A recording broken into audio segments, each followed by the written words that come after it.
join us. Today, we're taking a little bit of a different approach to the show by giving you an inside look into the training students receive in order to produce and deliver shows like MATC Now. We'll be talking with instructors and staff who work hand in hand to teach the values and skills of live broadcasting, field production, and digital content creation. Get ready for an interesting episode of MATC Now coming up next. Stay with us. All right, Kevin, move over here. I can only do so much.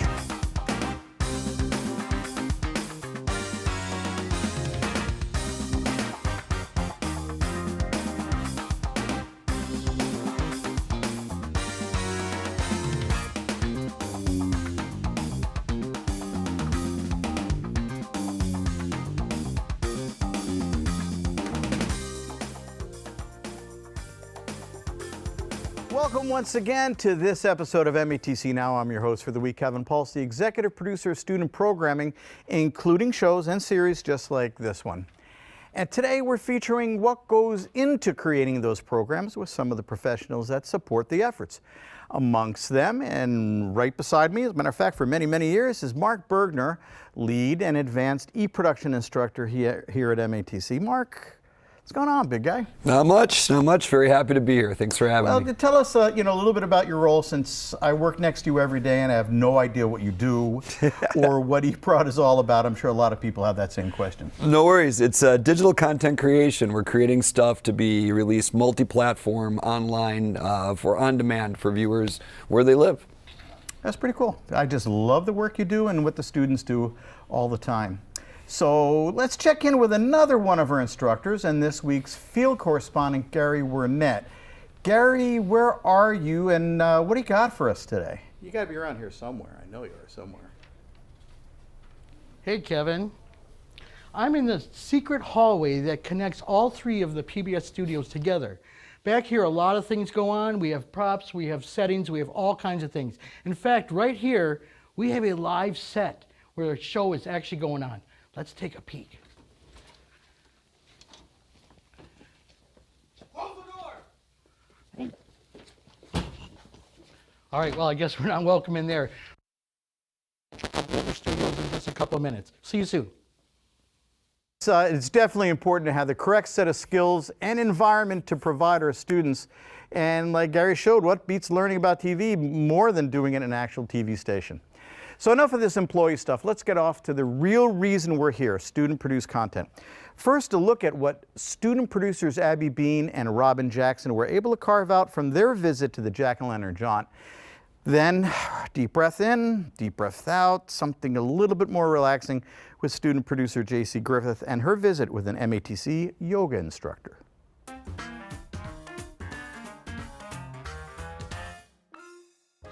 The Jack-O-Lantern Jaunt is an annual fundraising event that takes place at the Field Park in McGuanago. It's a spooky but wholesome event for the young community of Wisconsin. The Jack-O-Lantern Jaunt started 21 years ago. The Red Brick Museum here in McGuanago needed a roof.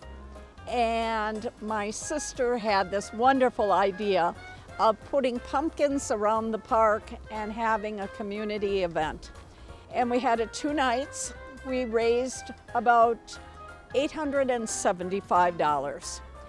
And so it was such a success with the community that we decided to do it again. The event has raised money for several different organizations and nonprofits, such as the Catastrophic Fund, Seniors on the Go, and many more. This year, Linda's generosity will extend to the Haas House. We are a nonprofit here in McGuanago that provides support services for young adults with disabilities. We teach them during the day. Our setting is instructional, right down the street here from the Jaunt.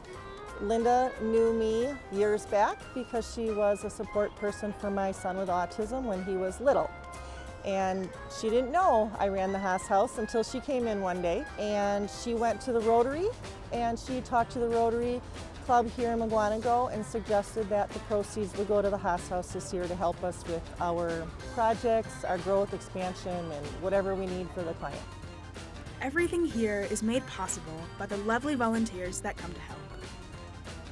Tonight we have people from the high school here They are running the games and passing out trick-or-treat candy. We had a group from the Parkview Middle School, which is across the street from the park.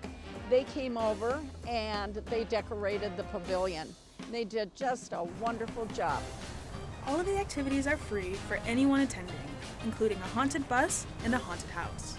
Done the haunted house for the last 10-15 years here. So certainly not my first rodeo. We've been here quite a few times. We try to change up the haunted part each year a little bit, so we try to do something different.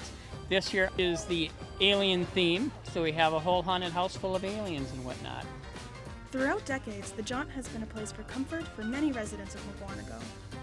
I have two sons who are now 28 and 29, and when they were smaller, younger, when we lived here in Mukwonago, when we moved here, we went to the Jack-o'-lantern Jaunt, and it's just a nice, casual, safe, inexpensive, beautiful way to get outside with kids, and I think this is a great way to provide things for all the people here in this community.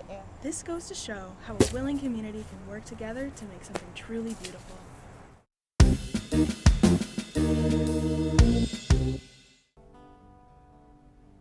One of MATC's newest programs is the Enhanced Yoga Instructor Diploma Program.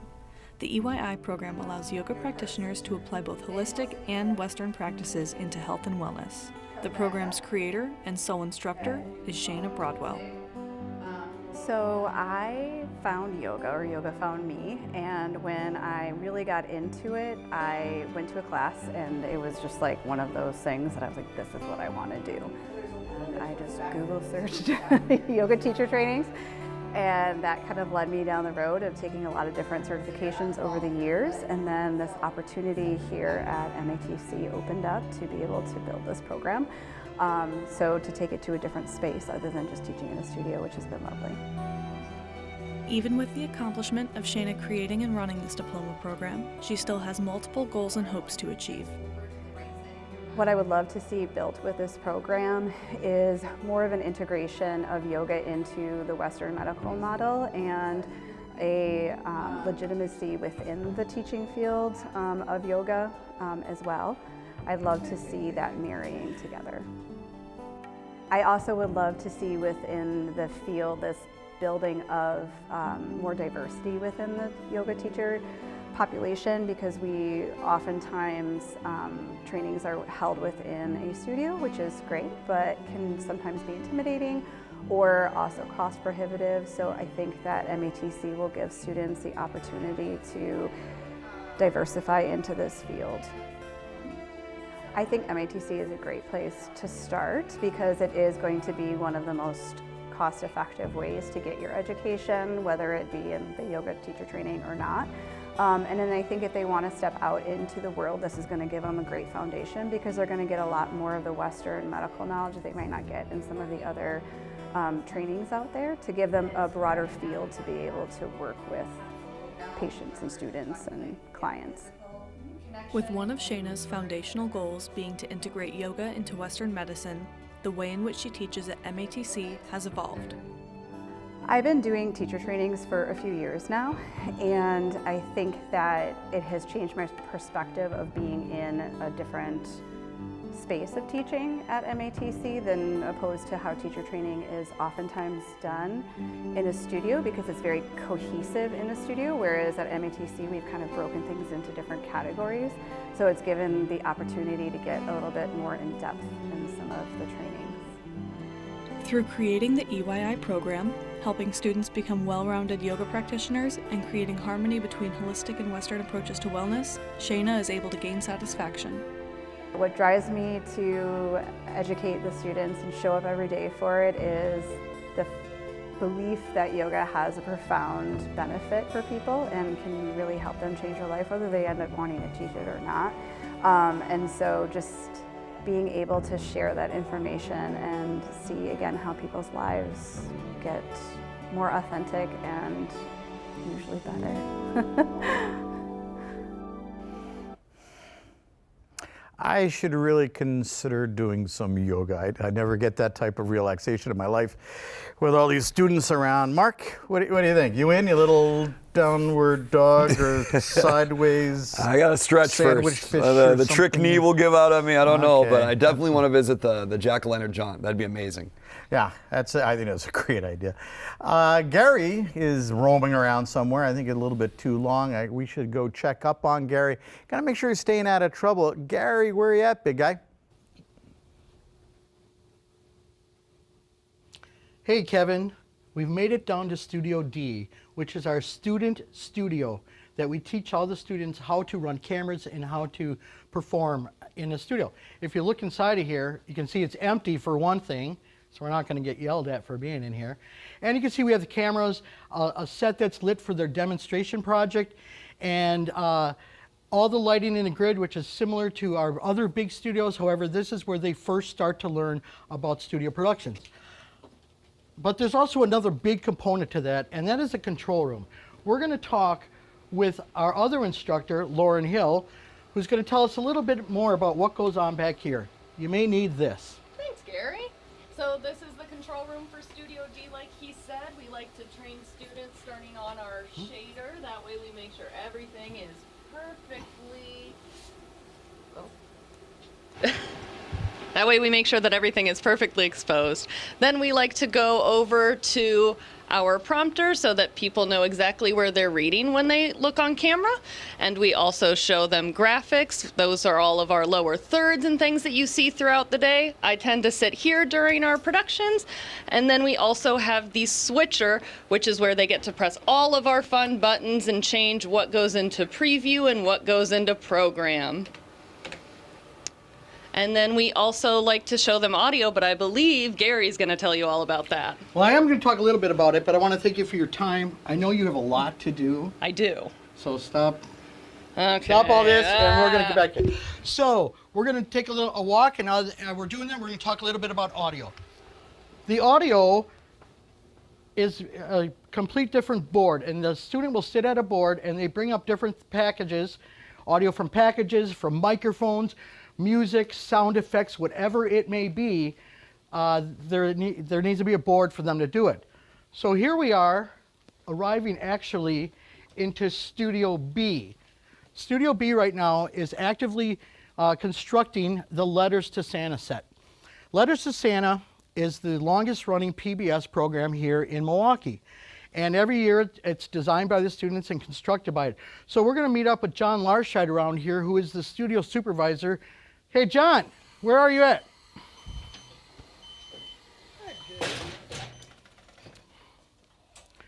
You may need this. I'm going to hand this to you, Johnny. Thanks. Okay, John, so a lot goes into constructing and building a set. Can you elaborate on that a little bit, please? Yeah, the students get together, they have a team, a set design team, and as you know, when you have a team, it's kind of a little contentious. They have to throw out all their ideas and decide on what it's going to look like. And how what helps them to decide what it looks like is they go into prop storage. We have a huge prop storage room where all the trees, all the walls, tables, chairs, furniture, and all kinds of sets and props and all sorts of things are back in that fun room. So besides all the set decorating and design and stuff like that, obviously lighting goes into that. Yeah, once they bring out everything, start putting it together, then they have to light it. They light up the Christmas lights like you would in your home, but they also have to light it for television. And these are all the lights that come up off the grid. They'll probably use 50 or 60 lights to light up their set. And it's pretty amazing. All the different classes here help out, first years and second years both. They have a lighting class, they have a design class, and all of those guys will help put the Christmas set together. Well, John, I know you also have a lot of work to do, so I'm going to let you get back to it, and I'm going to throw it back to you, Kevin. I hope you learned something from this because it's pretty amazing. See you later. Yeah, I did learn something, and it's not only amazing, but it's also really gratifying to see students using the skills we teach them and then be able to share all of that with you folks at home. So you can see kind of how it comes together and exactly where it's done. Now, coming up, like our TV program, the eProduction program also plays a big role here. at Milwaukee PBS, since it focuses on the digital delivery of all of those content elements you don't see just on TV, but all over the digital spectrum. Student producers Torian Smith and Ethan Ramirez share additional insight into that emerging program and its field. This eProduction program has been around for 10 years at the downtown campus, giving students the opportunity and hands-on experience in digital content. You also have the ability to gain skills quickly for a field that is growing rapidly. Well, I was actually originally part of the television program here at MATC, and I, one semester in, decided to change to eProduction because I liked the flexibility that working in digital media provided. I can work on a bigger project and then kind of deconstruct that project and create ways for people to kind of digitally choose their own adventure and end up someplace new. My time in the eProduction program was really great. Actually, really enjoyed the program. Everything from the beginning classes, which were just teaching you all the basics and the foundation. I loved hands on the equipment. I loved the theory and, you know, the pre-production and all of the different elements of editing. I enjoyed the animation classes. I really got a lot out. The lighting classes, the sound classes, the eProd classes particularly were a great way of finding the language to express what is you want to see and who is your audience and defining all of that. Remembering to research the latest technology plays an important role to be able to deliver suitable content for multiple platforms. MATC had a co-op with Tour of America's Dairyland. It's an 11-day cycling event that happens all across different cities in southeastern Wisconsin. I was the project lead or the lead producer for Tour of America's Dairyland. I developed their social media content, which was generally like daily highlights of the event. We would go around each day. We would shoot for 8 to 9 hours a day, collecting as much footage as we could of the event. Mark was a great instructor and mentor. He was the first person I talked to who actually convinced me that I wanted to be in this program. And I just found him to be smart. I liked his lectures. I felt like we learned a large variety of skills that are relevant in the world today. eProduction is constantly adapting multiple outlets in a drive for knowing and optimizing media for the audience taste. Overall, it's an important way to tell a story. It's always great and really kind of awesome to see exactly what's going on in our eProduction program. So many different things are being taught there, and it's all pretty cutting edge.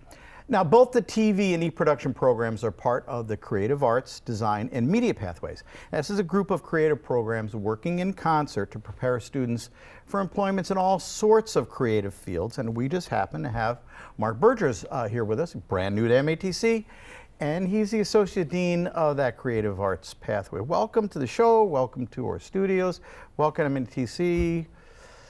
Thank you. It's good to be here. Big ol' welcome. I'm glad you're here. Why don't you tell us a little bit about your background, and then how do you see or what is your role here at MATC? Sure. So I've been in the artistic world for most of my life and career. I grew up here in Wisconsin in the Milwaukee area, and then I also went to Los Angeles and got my master's degree in Chicago, and have a little bit of experience pretty much in the performing arts in general, even on the theater side, but also in television and film. I was a casting associate at a on-camera casting company in Chicago. And then I came up here and I started working at Cardinal Stritch University, so up on the north side, and that university came to a close recently. Yeah, unfortunately. Yeah. But at my last role there was the chair of visual and performing arts. So came into this kind of new opportunity here. Really, really exciting to be a part of this pathway that encompasses so many different programs, so many interesting things, not the least of which is up here and the programming in concert with PBS. So I'm excited to be here to help foster those programs and also hopefully create some visibility and awareness in the community. That's awesome. That's awesome. Hey, but what do you find most rewarding, like working with students college age, people that are preparing for launching off into their career? You know, I would say there is such a human connection, and especially in programs that deal with creative sides and with artistic sides, a lot of that has to do with us telling our own stories or filtering through the lens of our lives and telling other people's stories as well. And I find it really rewarding to kind of teach students and help students understand that this can be a vocation, it can be a career, it can be something that they can do for the rest of their life and really enjoy putting themselves into their work. So I think that's really important. It happened for me. I was a double major in undergrad business, and I added on a theater major because someone did that for me. So I really like to do that for others as well. Nice. What do you think for someone that's considering MATC? What is the draw, or what is the pitch is the wrong word, but like what would they expect, or what can they anticipate coming here? Well, you know, it's just my 4th week. Yeah, you're pretty new. But I will say I have been astounded at the quality of the facilities and of the faculty, and also above the nimbleness of the curriculum to be able to come in and learn skills and build skills, not necessarily say, here I am, I'm ready to spend 4 years doing this thing that I've decided at 18 is going to be what I do for the rest of my life. So having all that opportunity to kind of creatively create your career experience has been really cool to see. Awesome. Yeah, it's going to really be great to see how you do that exactly, you know, since you're going to be the guy kind of helping direct what we do here and making sure that our students are on the right path. So I want to thank you for joining us today. Absolutely. It's going to be a really great pleasure working with you, so welcome aboard. Thank you. Now, usually around this time of the day, Mark Bergner can be found snacking on something salt or sweet or otherwise kind of disgusting. Now, I'm thinking Chef Shannon has something going on in the kitchen that'll satisfy anyone's real sweet tooth. What's cooking over there, Shannon?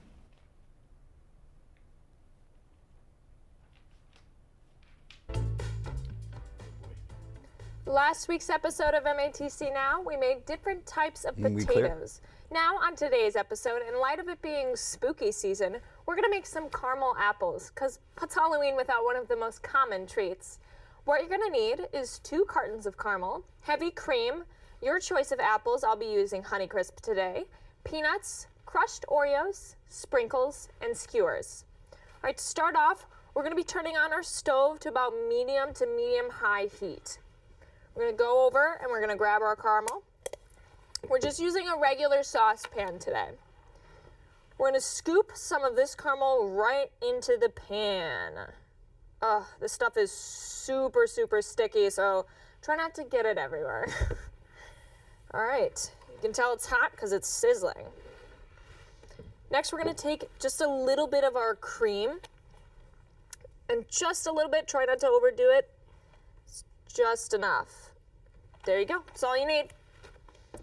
All right, now we're gonna start stirring it. You wanna stir continuously so it doesn't stick to the bottom, so it doesn't burn. You're gonna stir about every 10 to 15 seconds, or just keep on stirring. While this is stirring, I was just thinking about my favorite candy to get as a kid, and my favorite candy was always Jelly Belly jelly beans. People hated on me for years. I love Jelly Belly jelly beans. All right, the texture you're gonna go for is really nice and smooth. Just keep turning it over and turning it over. If it's not smooth or if it's burning, that means you need to keep flipping it. All right, I think our caramel is just about ready. Next, we can grab our apple and take our skewer and put 2 and 2 together. There you go. Apples on the skewer. Can you please come back? Nice and secure. Now we're gonna take our apple and we're gonna just roll it right in that caramel. It helps if you tilt the pan a little bit. I think that really gets the caramel to stick to it. I like a lot of caramel, so I'm gonna get it everywhere. All right, today for my toppings, I think I'm gonna go with Jimmy's. I like sprinkles. I like to call them Jimmy's. I know, but it's great, trust me. All right. Try not to get your caramel all over your stove. Trust me, a mess to clean. All right, we're gonna go in and just coat our entire apple with sprinkles. Looks good to me. We're gonna place it on our pad, and we're gonna put this in the fridge for about 10 to 15 minutes until it's nice and cool. Now I'm impatient, so I already made some. Let's try one. I think I want to try the one we just made. Oh, look at that.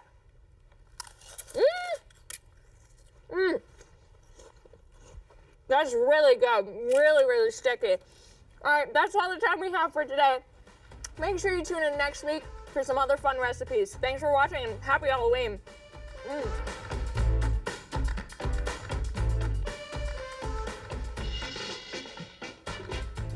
Those caramel apples are so dang good. I'm gonna have to make my way to the kitchen after this. I really hope she saved me one. Well, while we've talked to quite a few of our instructors here already, there's another department up here at channels 10 and 36 that also does all it can to not only produce quality programs for air, but involve students in that process every step of the way. Student producer Mariah Schultz introduces us to another Milwaukee PBS staff member that has been very helpful and a great resource to our students. Behind these doors, hidden from the world, sits Jeff Moorbeck, the senior engineer video editor here at Milwaukee PBS. I've been here at Milwaukee PBS for just over 20 years, and my role is officially senior engineer video editor. So I kind of lead the team of video editors and assign projects, explore new technology, implement stuff, make changes, updates to software, make sure the systems are all running, have regular meetings to make sure everybody is kind of on task. Jeff has been editing since around the 1980s, which leads to the question, has editing always been his passion? You know, I started doing this in like 1984. You know, that's when I was still going to school and kind of working for the television stations part-time, editing movies down, figuring out breaks and stuff, and that's editing. It's not quite like putting a story together, but it's still editing, so that's kind of how I started. So I've been doing it since, you know, the mid-80s. I went back to television as out of high school I started working in a machine shop, and after a couple years I decided I didn't like it. I wasn't very good at it, and when I was exploring what to do next, I remembered some high school classes I took where we went and visited television stations, and I thought that was pretty cool and pretty interesting. So I went back to college, and that's kind of got back into it. With the time Jeff has spent editing at PBS, one edit taking over 5 hours, he's bound to get some recognition. The longest edit was probably one of the first major projects I worked on, which was Making of Milwaukee. And so that was our first implementation of computer-based editing. So it was kind of learning on the fly. It was a long project. I think a total run time for the all 5 chapters, something like that, is well over 5 hours. I probably got the most recognition from Making of Milwaukee. Not personally, but that show has been, you know, had great ratings. A lot of people loved it and enjoyed it, and everybody knows John Gerda. So that was probably the most front-facing show I've worked on. I did get an Emmy for another show we worked on for the arts page, and that was probably a lot more personally satisfying because I put a lot of energy and effort into that. Jeff has been in the industry for so long, but some of his favorite things about his career has been the change of technology. My favorite part of my career has been keeping up and learning the new technology. Editing has changed from when I first started. It used to be all tape-based and linear, so you would do one edit at a time, and now it's all computer-based and it's non-linear, and you can bounce around and Things work a little bit quicker than they used to in the past, and while there are still headaches, there are a different set of headaches, but sometimes problem solving and figuring out how to get around them is fun. With years of experience and a vast amount of knowledge, Jeff has some advice for other editors. The advice I would give future editors is learn as much as you can about computers, about networking. The software always changes, and you know, in the past you would know like one program, you would know Avid, or you would know Premiere, or you would know Final Cut. Now you're kind of required to kind of know them all and understand how they work.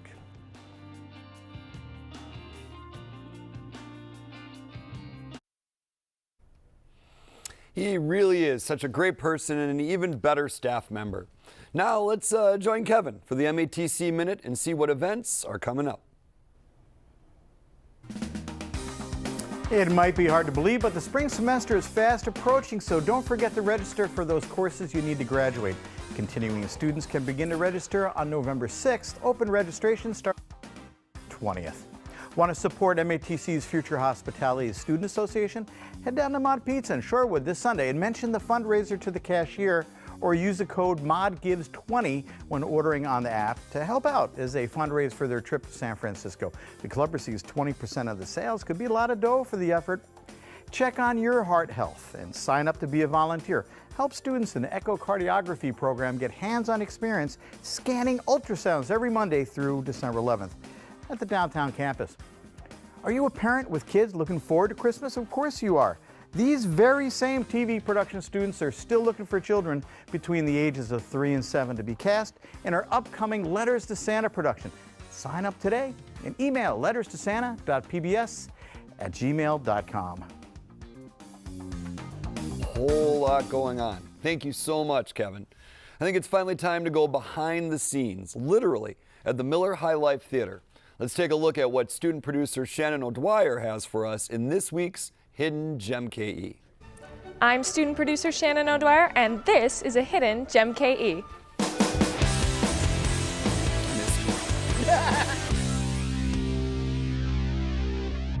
I'm in front of the historic Miller High Life Theater on West Kilbourne Ave.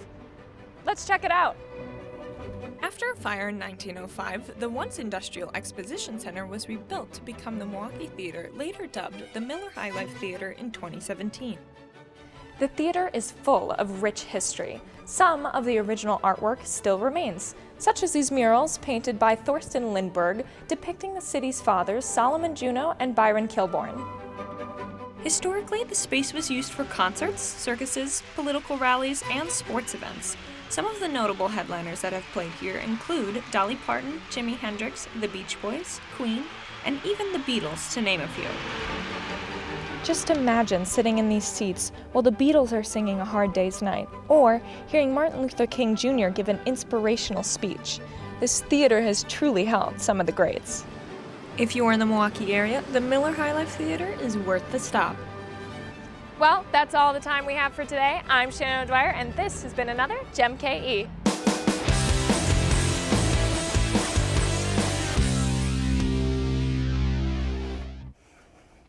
I've seen many great performances there myself. An awesome place to take in a show, teeming with Milwaukee history. What a wonderful place to visit. Sadly, that's all the time we have for today's episode. Thanks to our team here in Creative Arts, TVP, eProduction, especially Milwaukee PBS, for making this show possible. Thanks to you, Mark. Good to see you, my friend. Hope to come back sometime soon. I'm sure I'll see you around. It's a party waiting to happen. And a special thanks to everyone for tuning in at home, online, or wherever you choose to catch us. While today's episode was a departure from our normal routine, we sure hope you enjoyed something a little bit different and enjoyed revealing some of the people and spaces behind the scenes that create MATC Now each week. I'm your host, Kevin Pulse. James Charles and Sabrina Rossler will return next week, but I'll still see you folks from behind the camera this time next time. Have a great day.